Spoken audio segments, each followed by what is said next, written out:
Hey guys, welcome back to my channel. In today's video, we are going to be doing a Sephora VIB sale recommendations video. And I was gonna do a wish list, but I might anticipate a haul, so I think I would just rather wait for the haul. But I might just mention it at the end, we'll see what happens. First, I'm gonna start off with makeup, which is kind of unusual for my channel, but I just figured I would recommend you guys some of my favorite makeup products. I've been using the Rare Beauty foundation a lot. I used to strictly use my Maybelline Superstay, which is still one of my favorite foundations of all time, if not like my favorite. But I will say that one can be a slight bit drying, and lately my skin has just been a little drier. Like, I consider myself to have normal combo skin. If I wear a foundation that's too dewy, I look like an oily mess. Okay, not like super oily, but like my skin just like doesn't really react well with that. This is more of a satin finish. Yes, it has more of a glow. Yes, it's more hydrating. It has like this watery, oily serum type of texture, which is definitely different from this one where it's more like just a normal foundation. I don't really know how to describe it, but yeah, this is more watery, a little bit more of a glow to it, but it's still like a good medium to full coverage foundation. It blends really nicely. I don't know, I just find that I've been reaching for this a lot more. I put my friend onto it and she really liked it. However, I hate this concealer. Like, the same concealer that goes along with this foundation is just terrible to me. Like, I don't like the way it blends. I don't really like the way it looks. I don't like the coverage. This is just like an irrelevant suggestion, but I really love the Morphe concealers and I don't see myself switching up my concealer brand anytime soon. That's only sold at Ulta. But anyway, yeah, so that's my recommendation for foundation. And also this NARS Natural Radiant Longwear foundation. I think this was released a couple of years ago. This is definitely more glowy and this is full coverage. So I remember back when this released, I feel like there wasn't really a good full coverage and actually dewy foundation on the market. This is actually like insane full coverage, kind of like Superstay, but on crack. And this is like satin matte, like whatever, and this is definitely dewy. This color, like, I know y'all are thinking like, what the heck, that is not your color. Sometimes in the summer it's my color. I don't know, this is not really my correct shade, and that's what prevents me from wearing it as much. But every time I put it on, I feel like it looks really amazing. Like I said, it's full coverage and it's dewy, so it just looks like your skin is naturally perfect. And like I said, I do have combo skin, so sometimes by the end of the day, I do get a little more oily for my liking, which is why sometimes I'll just mix it with Superstay or just like not put it in certain areas. I know this is just a little side note, but this Anastasia Luminous foundation, I hate. This does not blend well. I really love the packaging though. This does not blend well. It kind of like drags across my face. Like, it's really hard to put on for some reason. It has a weird texture and the coverage is like light medium. Like, I don't want to say it's like a BB cream or anything, but it's just like not enough coverage for my liking. Rare Beauty has more coverage than this one, and this one is definitely like far superior. So if you want a nice dewy foundation, I recommend NARS over this one, hands down. I actually really love NARS. Like, I don't know if they're falling off or I'm just imagining that in my head. I know their concealer is like super popular. Love that one. I love their Sheer Glow foundation. I used up a whole entire of their concealer pots, which I liked, but not obsessed with it. Anyway, but I think NARS is such a good brand overall. Like, their blushes, I was gonna mention my holy grail blush, which is Madly, but this is like no longer being made or something. It's not even on their website, so that is so tragic. But I just think that NARS is such a great brand. They are a bit more pricey than maybe like, I don't know, maybe Rare Beauty, for example. But I definitely feel like they're one of the first makeup brands that came out that was really taking makeup seriously, kind of like Makeup Forever, but they've been able to maintain relevance and excitement with their releases, and I just love this brand. I can't really explain it. And they're an Ulta.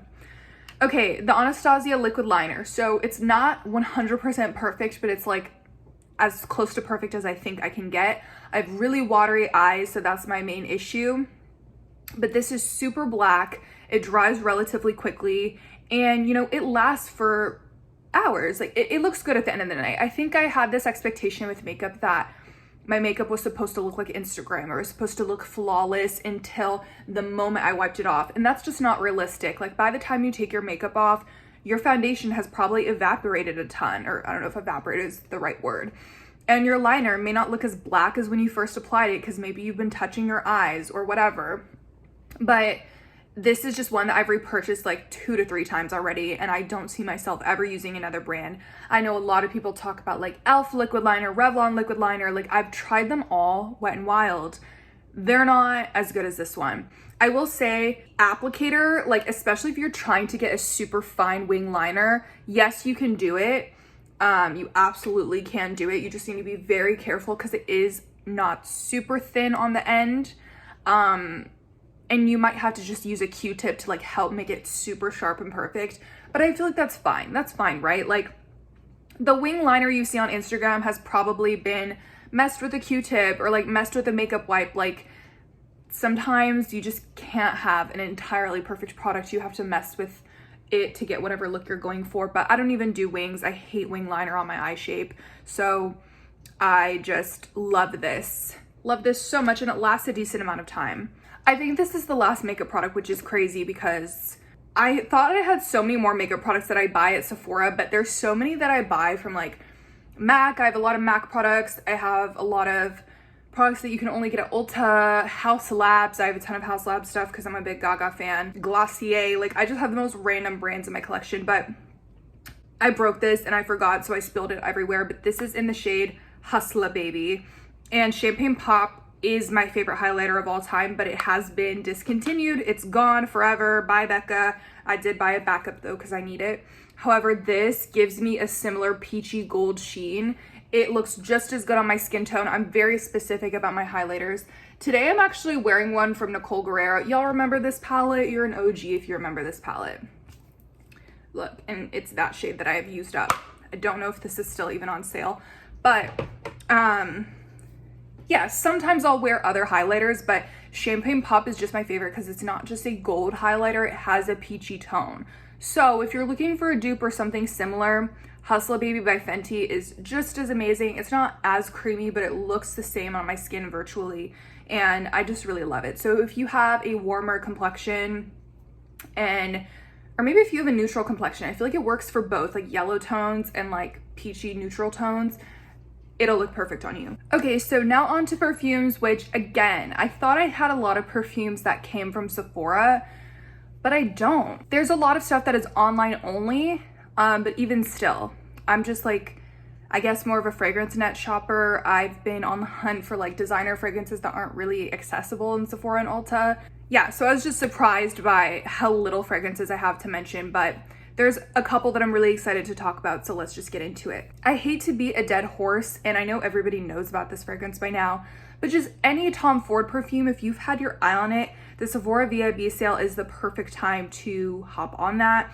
I remember last time there's a Sephora VIB sale, I ended up buying it off of Tom Ford's website because I got a better deal, but I forget why. Like, I had some sort of discount code. I don't know if it was like my birthday or like just a Tom Ford sale. Like, I don't really know what was going on.